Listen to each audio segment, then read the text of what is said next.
Welcome back to Forza Horizon 5. It is week 2 of Porsche month. This week in the festival playlist, we have an awesome car. This is the Porsche 911 Dakar.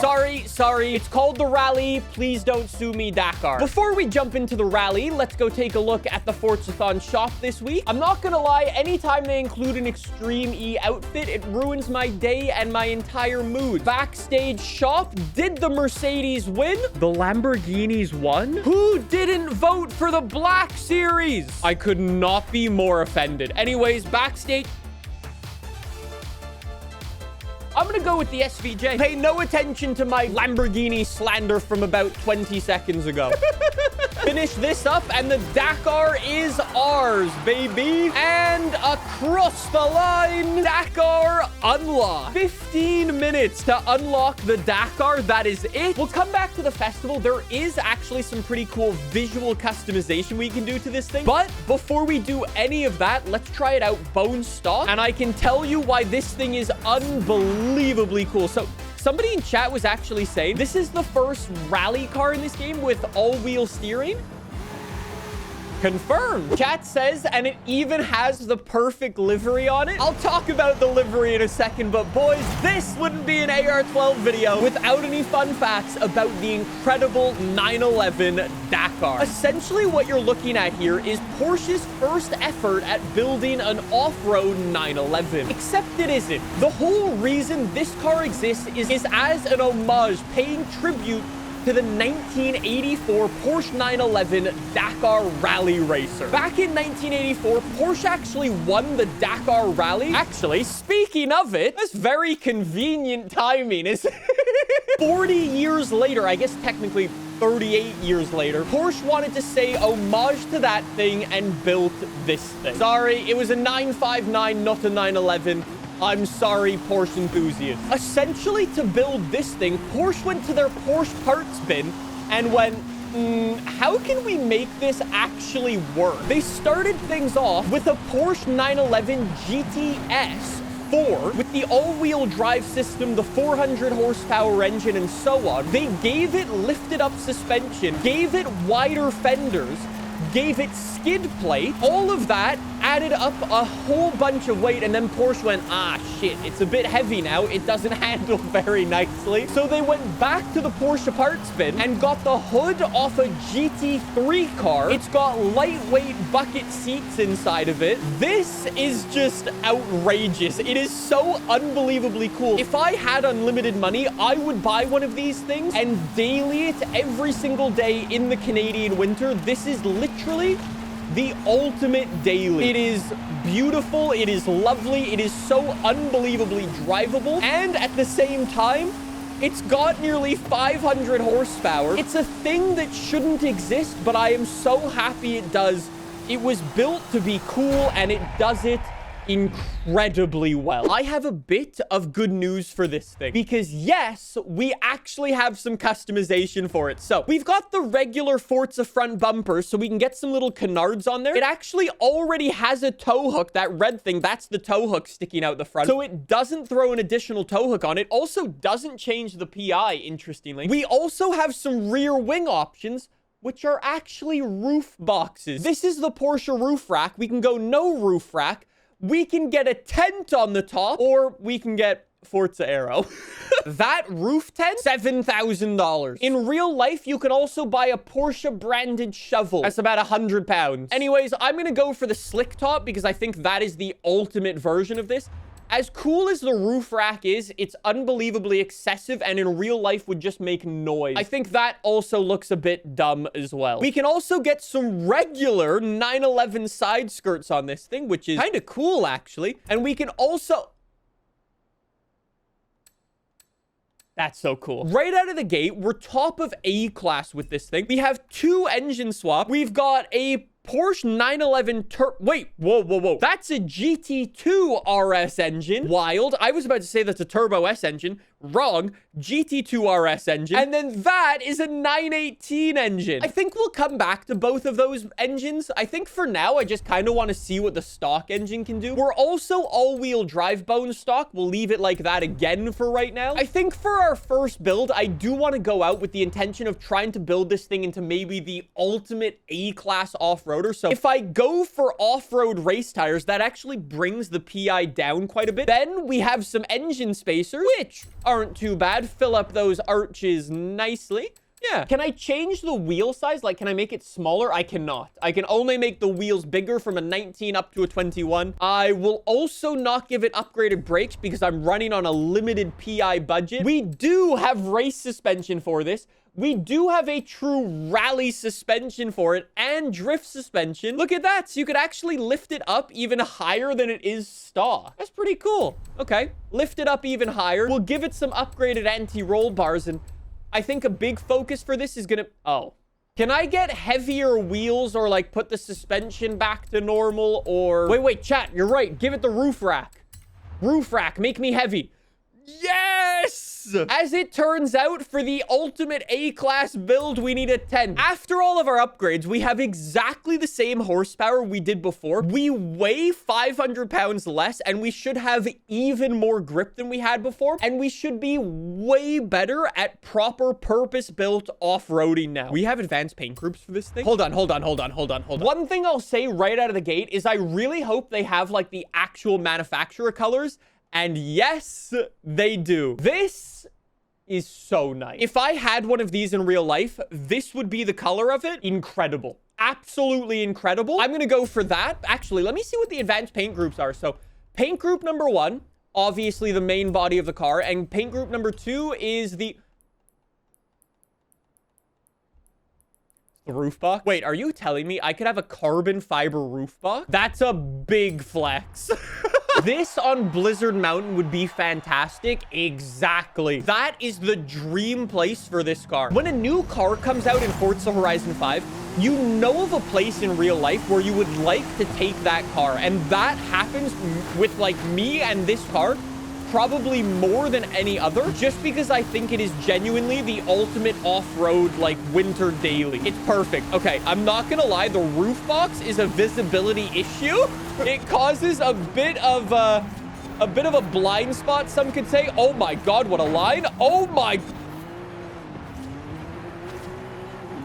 This is the best car in this game. Correction, this is without a doubt the best off-road car in Forza Horizon 5. Look, no wrong car on the screen. Wait. The dashboard on this is actually correct. Why did the developers decide to put the wrong generation of GT3 RS on the infotainment display in the GT3 RS, like the brand new one? And then on this one's got like the actual like radio connection and map and phone. And in real life, Porsche is only making 2,500 of these things, which I guess like in all reality, that's actually quite a lot. But do you guys think, I asked this question in my video a couple of weeks ago, do you think financially this would be a better buy than a GT3 RS in 10 years time? On one hand, the GT3 RS that is out right now is top tier of technology and unbelievably quick. However, the GT3 RS that is out right now will get done dirty by a faster, more technology advanced version in 10 years from now. However, this is built for off-roading, and it's been 40 years since Porsche built another one. This car is more about feeling than it is about speed and technology, and I don't think this will get outclassed by another car, probably for another 40 years, if ever, from Porsche. I don't know. I think, hear me out, right? If I had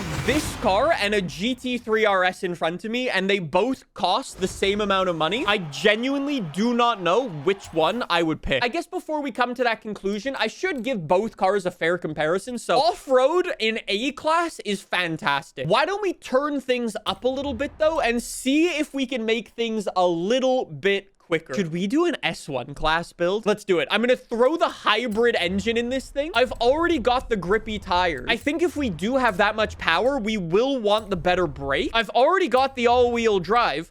I can now ditch the ugly roof box. Sorry, Porsche enthusiast. Do this properly. We're still sub 3. Actually, we're lighter than we were before in A class, except this time we have doubled the horsepower. That's so dumb. Chat says, would I rather this or a Storado? This any day of the week, and it's not close. I've always been a fan of the big in-your-face Lamborghinis that are loud and shouty. That Storado is so ugly. You want me to ruin the Storado for you, chat? This is the Lamborghini Storado. Does anybody else think that those fenders and the stupid roof rack looking thing were stuck on by a child? They do not flow with the body. They are literally stuck on with super glue. Let's give it a go. Top of S. Going up against Ken Block. Casual. Love to see it. I was going to try to go round the outside there. Look at this. Up the... That is disgusting. That's actually nasty. The way it turns, that's not even fair. That's actually not fair. That literally has unlimited grip. Bro, I'm gone. I'm actually gone. This is so dumb. How can you just full throttle this everywhere? Okay, I probably should have braked to get the weight transfer. Sorry. I actually am at a loss for words. Golden, I don't know if you've had enough time to experiment with this thing just yet, but is there any chance of this thing being OP in S1 class? Because honestly, it feels incredible. Don't crush my hopes and dreams. I just did a 109. Everybody's doing 58-second lap time. I was 10 seconds slower than the world record. Okay, so maybe the 911 Dakar isn't OP, but as it turns out, you don't need to be fast to be very cool. I very quickly do want to see what it can do. Fully upgraded for road. Probably a bad idea. Correction, it's definitely a bad idea. But let me just give it some front aero. We've already got the rear aero on. I guess I'll give it road side skirts and I'll remove the rally headlight. Anyways, let me just max this thing up all the way. Every upgrade, super lightweight tires and all. We've already got the upgraded brakes. Let me give it race suspension now and then give it maximum horsepower from the 918 engine. This should be interesting. We've got 1,400 horsepower. Every time, every build we've done, we've added 500 horsepower to it. Slam it all the way down. Yeah, this thing is just on crank suspension. We go from 7.4 inches down to 6.9. Nice. Wait, Visek Dakar? They've given it the GT2 RS paint job. That's hilarious. It's got a black roof on the thing. Just a bit of a science experiment for this one. Could you take a 911 Dakar and turn it into a road racer and kind of like a GTS 4 now? Possible. We're going up against a Chiron or a Divo or... All right, we were going up against the Bugatti before I murdered him and put him into many trees. Nothing to see there. Simply Porsche on... technically Porsche violence? Rimac violence? Volkswagen violence. Quite embarrassingly, I am being beaten by a Mini Cooper and I can't actually catch up. Whoa, when the power kicks in, it's fast. Whoa, whoa, whoa, whoa, whoa, whoa, whoa. Okay, that's quick. Whoa, I'm off.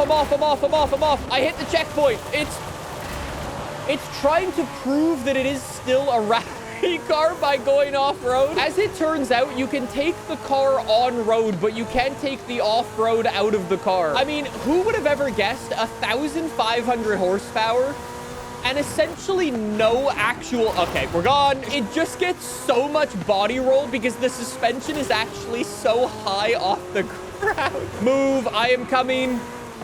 Okay, it just... You know what this... Sorry. We're just gonna pretend that that never happened, okay? See, straight line speed, great.